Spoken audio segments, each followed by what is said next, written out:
দেখুন এই স্বাদ মতো আমি নুন হলুদ দিয়েছি, পরিমাণ মতো করছি। দেখুন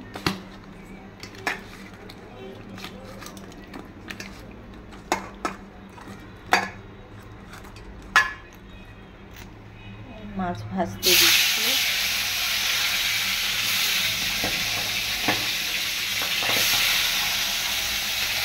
ভাজা হয়ে যায়। এই আমি আলু বেগুন বিনস কেটে নিয়েছি, পোস্ত দিয়ে ভাজা করব আর আলু মাছের ঝোল করব।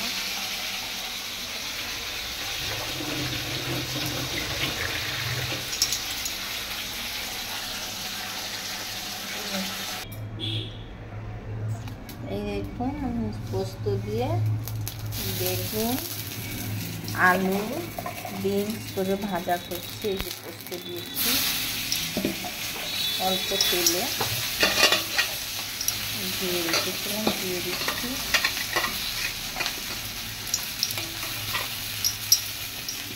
সব ভালো হয়, অনেকটা সবজি মিশিয়ে যে নুন দিচ্ছি স্বাদ মতো।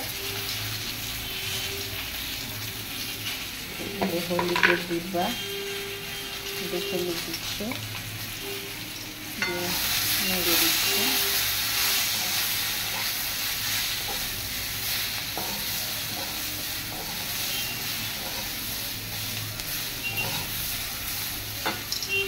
তেল অল্প একটু দিচ্ছি।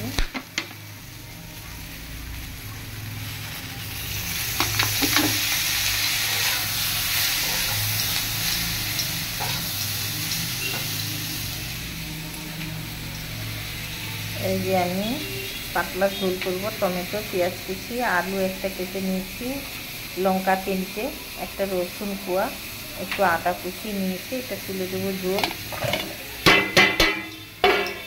এখন আমি ভাজাটা ঢাকিয়ে দিচ্ছি, গ্যাসটা সিম করে দিলাম। ভাজাটা যাতে পোস্ত ভাজার সেন্টটা হয়।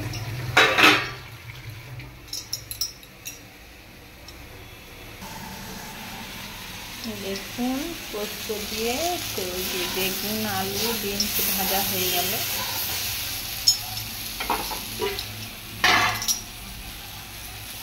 কত সুন্দর হয়ে গেছে।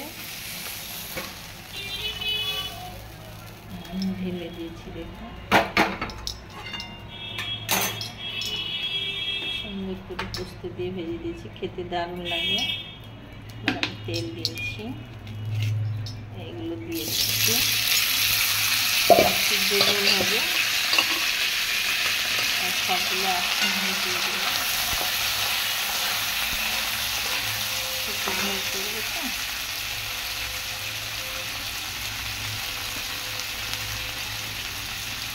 জিরে গুঁড়ো দিয়ে দিলাম, ধনে গুঁড়ো এটা সবই ভুলে গেছে, এটা জিরে গুঁড়ো। সিদ্ধ ঝোলের এবারে দেবো হলুদ,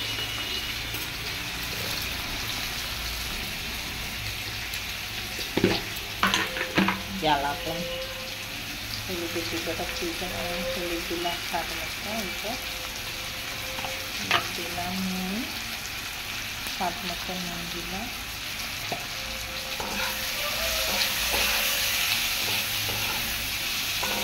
এটা এইভাবেই জল দিয়ে দেবো। এগুলো ভাজাভাজি করলে মশলার টেস্ট নষ্ট হয়ে যাবে, ঝোলের টেস্ট হবে না।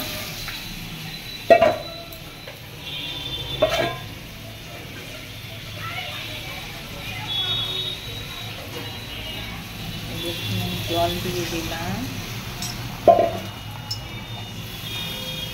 মশলার ঝোল করবো। এবারে আমি মাছ দিয়ে দিলাম, দেখুন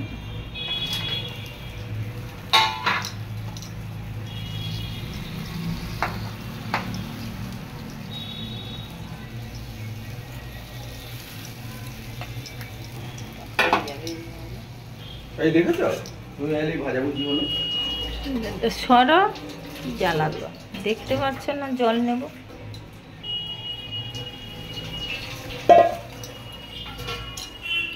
আমি ঝোলটা ঢাকিয়ে দিলাম, সিদ্ধ ঝোল। আর ভাত হয়ে গেছে, ভাত হয়ে গেছে।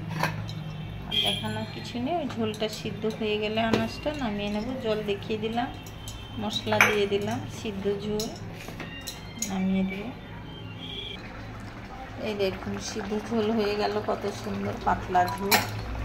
দেখুন মিথ্যে বলছি না, পাতলা, একদম পাতলা। এই ঝোল খেলে কিচ্ছু হবে, অথচ টেস্ট লাগবে। আর তারপরে পাতলা ঝোলও খাওয়া হলে কিছু অসুবিধা নেই, একদম পাতলা ঝোল। এই ঝোল খুব টেস্ট হয়, তাই জন্য আমি প্রায় এইরকম রান্না করি। সাধারণ রান্না গ্রামে যেগুলো হয়, এখানে তো কাঠের উনুন নেই, তাই আমাকে গ্যাসে করতে হচ্ছে বাধ্য, কিন্তু ভালো হয়, খুব ভালো হয়। এই আমি গ্যাস বন্ধ করে দিলাম।